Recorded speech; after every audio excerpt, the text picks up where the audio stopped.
Hello everyone, welcome back to my channel. આજે આપણે ધોરણ 9 અંગ્રેજી વિષયમાં વાર્ષિક પરીક્ષાનું પેપર કેવું હશે એના વિશે વાત કરીશું. તો શરૂ કરીએ આજનો વિડીયો. વિદ્યાર્થી મિત્રો, ધોરણ 9 અંગ્રેજી વિષયનું વાર્ષિક પરીક્ષાનું પેપર 80 માર્ક્સનું હશે અને સમયગાળો રહેશે 3 કલાકનો. સેક્શન એ ની વાત કરીએ તો સેક્શન એ માં સૂચના આ રીતે હશે: read the extracts and answer the questions. કુલ 12 માર્ક્સનો આ પ્રશ્ન છે. વિદ્યાર્થી મિત્રો, આ સેક્શનની અંદર આ રીતે આપણી ટેક્સ્ટબુકમાં જેટલા પણ લેસન્સ છે એ લેસન્સના પેરેગ્રાફ હશે. આ પેરેગ્રાફ પછી ક્વેશ્ચન્સ આપેલા હશે. આ ક્વેશ્ચન્સના આન્સર આપણે પેરેગ્રાફમાંથી શોધીને લખવાના છે. 12 પ્રશ્નો 12 માર્ક્સના છે. ત્યારબાદ વિદ્યાર્થી મિત્રો ટ્રુ ફોલ્સ પૂછાશે. અહીંયા જેટલું પણ ટ્રુ ફોલ્સ હશે એ બધું જ આપણી ટેક્સ્ટબુકના લેસન્સનું જ હશે. કુલ ગુણ 4 છે. સેક્શન બી ની વાત કરીએ તો read the stanza and answer the questions. 3 માર્ક્સનો આ પ્રશ્ન રહેશે. પોએમના સ્ટાન્જા આપેલા હશે. એમાં 3 પ્રશ્નો આપેલા છે. આ 3 પ્રશ્નોના જવાબ આ સ્ટાન્જામાંથી શોધીને લખવાના છે. એના માટે આપણને મળશે 3 માર્ક્સ. ત્યારબાદ છે વિદ્યાર્થી મિત્રો read the paragraph and answer the questions. આ 5 માર્ક્સનો પ્રશ્ન છે. અહીંયા પેરેગ્રાફ છે. પેરેગ્રાફ ઉપરથી આ પ્રશ્નોના જવાબ શોધીને લખવાના છે. એ આપણી સપ્લિમેન્ટરી રીડિંગ બુક છે ડોલ્ફિન, એમાંથી જ આ પેરેગ્રાફ હશે. અહીંયા કુલ ગુણ 5 છે. ત્યારબાદ છે વિદ્યાર્થી મિત્રો read the data and answer the questions. આ રીતે કોઈ પણ ડેટા આપેલો હશે અને આ ડેટાના આધારે આ રીતે 5 પ્રશ્નો આપેલા હશે. આ 5 પ્રશ્નોના જવાબ આપણે અહીંયા જે ડેટા આપેલો છે એમાંથી શોધીને લખવાના છે અને અહીંયા મળશે આપણને 5 માર્ક્સ. ત્યારબાદ પ્રશ્ન છે વિદ્યાર્થી મિત્રો read the conversation between Arya and Rushil and answer the questions. કુલ ગુણ 5 છે. અહીંયા બે વ્યક્તિઓ વાત કરતા હશે એવો કોઈ ડાયલોગ આપેલો હશે.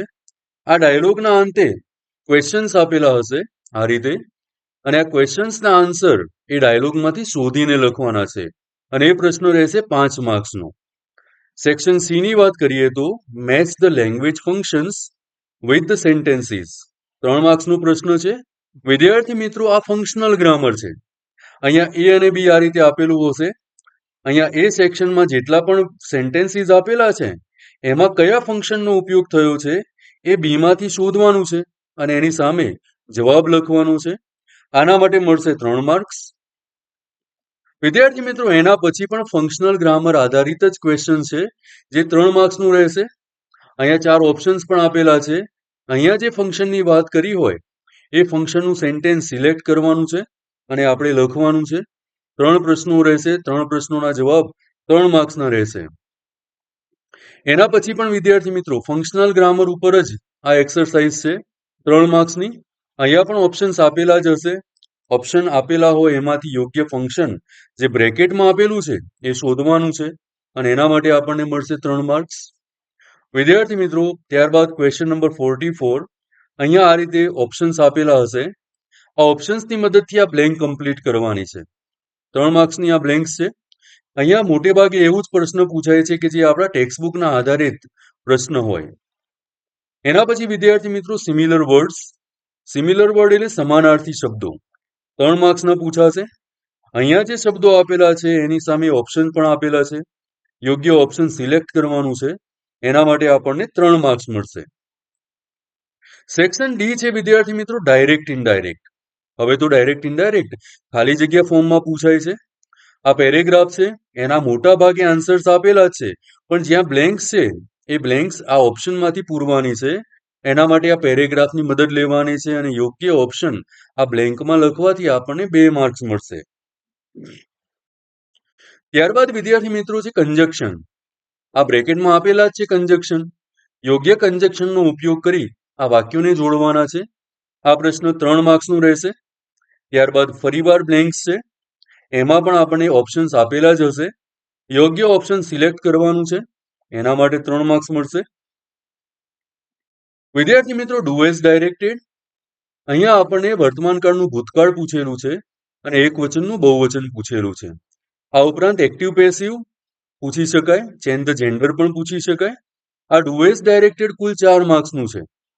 એના પછી વિદ્યાર્થી મિત્રો અંડરલાઈન કરેલા ભાગ માટે યોગ્ય પ્રશ્ન અહીંયાથી સિલેક્ટ કરવાનો છે. આ પ્રશ્ન 3 માર્ક્સનો પૂછાય છે. યોગ્ય પ્રશ્ન સિલેક્ટ કરવાથી અહીંયા 3માંથી 3 પૂરેપૂરા માર્ક્સ આવી શકે એમ છે. સેક્શન E ની વાત કરીએ તો એસે રાઇટિંગ નિબંધ લેખન છે.